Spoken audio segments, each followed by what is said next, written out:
She was a princess. She had done everything right.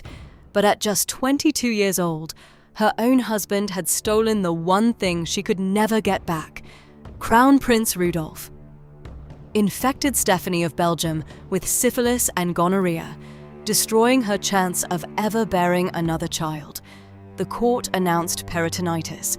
The truth was buried, and Stéphanie became the one they blamed.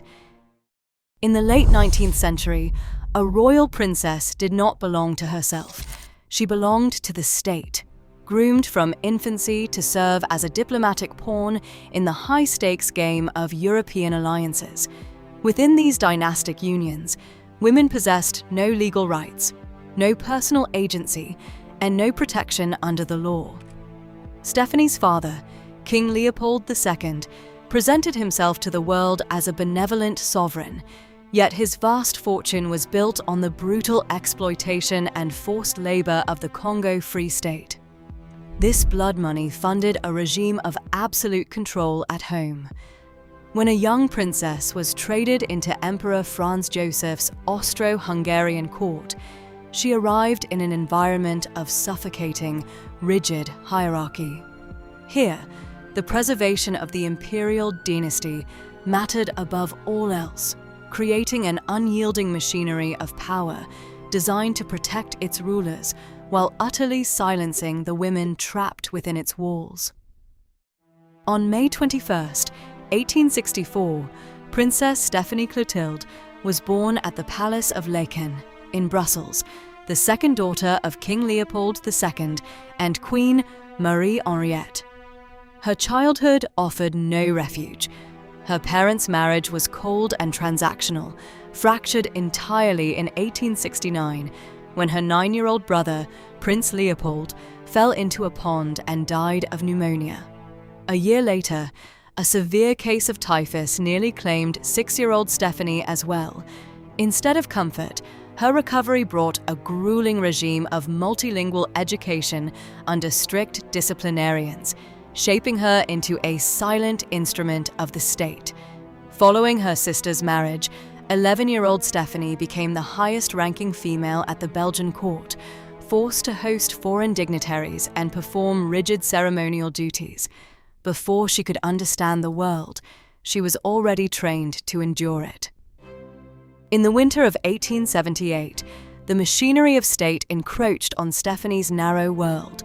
She was barely a teenager when she was introduced to Crown Prince Rudolf, the 20-year-old heir to the Austro-Hungarian Empire. The match was not a matter of shared affinity, but of cold diplomatic transactions conducted entirely over her head. Her consent was neither sought nor required. On May 10, 1881, just days before her 17th birthday, Stéphanie stood in St. Augustine's Church in Vienna to marry the 22-year-old prince. The city erupted in lavish public celebrations, presenting a fairy tale spectacle to cheering crowds. But beneath the heavy lace of her wedding veil and the choreographed splendor of the Hofburg court lay a quiet, inescapable reality.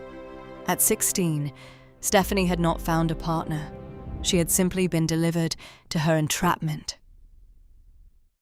The grand public illusion of the wedding dissolved almost immediately within the suffocating, cold stone walls of the Hofburg Palace.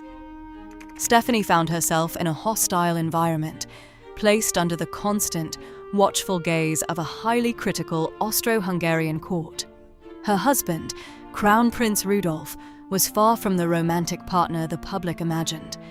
Volatile, controlling, and unfaithful from the very beginning of their married life, he offered his teenage bride no warmth or comfort, leaving her entirely isolated in a foreign capital with little freedom. In September 1883, Stéphanie gave birth to their only child, Archduchess Elizabeth Marie. Instead of bringing peace, the birth of a daughter was met with heavy disappointment. The relentless pressure for a male heir to secure the imperial succession intensified, fracturing the young marriage even further. Unable to cope with the expectations of his position, Rudolf spiraled into severe alcoholism, seeking escape in the licentious quarters of Vienna through a succession of rampant affairs. By the mid-1880s, the heir to the empire had contracted both syphilis and gonorrhea from his mistresses. Rudolf chose to conceal his physical condition to protect his reputation, avoiding honest medical treatment and refusing to warn his young wife. Stéphanie remained completely unaware of the physical danger growing in her household, quietly enduring her daily confinement as an outsider, while her husband's hidden disease prepared to destroy her body and her future. In the spring of 1886, 22-year-old Stéphanie fell, suddenly and violently ill. She suffered from a high fever, severe abdominal rigidity, and agonizing pain, as the venereal infections her husband had contracted, both gonorrhea and syphilis, ravaged her body. The untreated diseases caused severe pelvic inflammatory damage, leaving her permanently infertile. She would never bear another child, destroying any hope of providing the male heir the empire demanded. To shield the imperial dynasty from a ruinous moral scandal, the court immediately initiated a cover-up.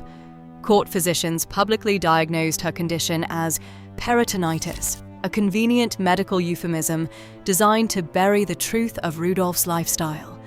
His reckless behavior remained hidden behind closed doors, while Stéphanie was left to process the physical ruin of her body in complete isolation, learning the true nature of her illness only after the damage was irreversible. In the quiet aftermath of her survival, the young princess found her own silent path of resistance. She refused to ever share a bed with Rudolf again, withdrawing entirely from the marital chamber and denying him conjugal access. It was a rare, defiant assertion of control over her own physical boundaries, but she could not escape the court's cold judgment. Though Rudolf had brought the disease into their home, the unyielding double standards of the Hofburg turned against his wife. Whispered gossip branded her a cold, failure-prone outsider, casting her as the infected princess. Society quietly blamed her for the empty imperial nursery, ensuring that she carried the heavy burden of shame for a violation committed entirely against her. On January 30th, 1889, Crown Prince Rudolf was found dead at the Mayerling hunting lodge, alongside his 17-year-old mistress, Baroness Mary Wetzerer. Rudolf had shot the young girl before turning the gun on himself. At just 24 years old, Stéphanie was a widow. The farewell note she received from her husband was brief. He wrote that she was now freed from his presence and plague, urging her to be happy in her own way. Yet, her widowhood brought no liberation. The imperial court treated Stéphanie as an inconvenience rather than a mourner. Because her daughter remained a Habsburg princess, Stéphanie could not leave Vienna, left alone and trapped in the city that had blamed her. Brief consolation with Count Arthur Potocki ended with his death from cancer in 1890.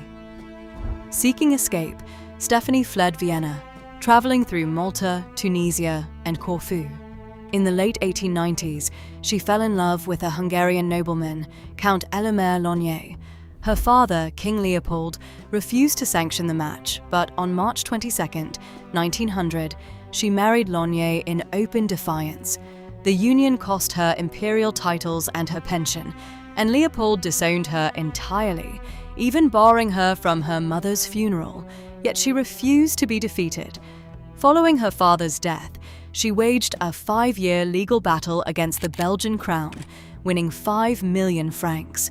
Through love and legal defiance, the silenced princess finally took control of her own life. Stéphanie lived quietly with Elémer on their Slovakian estate through the First World War. In 1918, the Austro-Hungarian Empire collapsed, dissolving the very court that had once imprisoned her. Decades later, in 1935, she published her memoirs, I Was to Be Empress, but she chose to end her narrative at Mayerling. She died on August 23rd, 1945, at the age of 81, finding her final rest in a Hungarian abbey. Yet, history performed its own quiet cruelty. While Rudolf was romanticized in popular culture as a tragic, star-crossed lover, Stephanie remained reduced to the infected princess. Today, history still romanticizes Rudolf's tragic end, while the woman who paid the price remains a footnote. Stephanie's legacy reminds us that the glittering myths of empires are so often built on the silenced suffering of women. If this story moved you, please subscribe.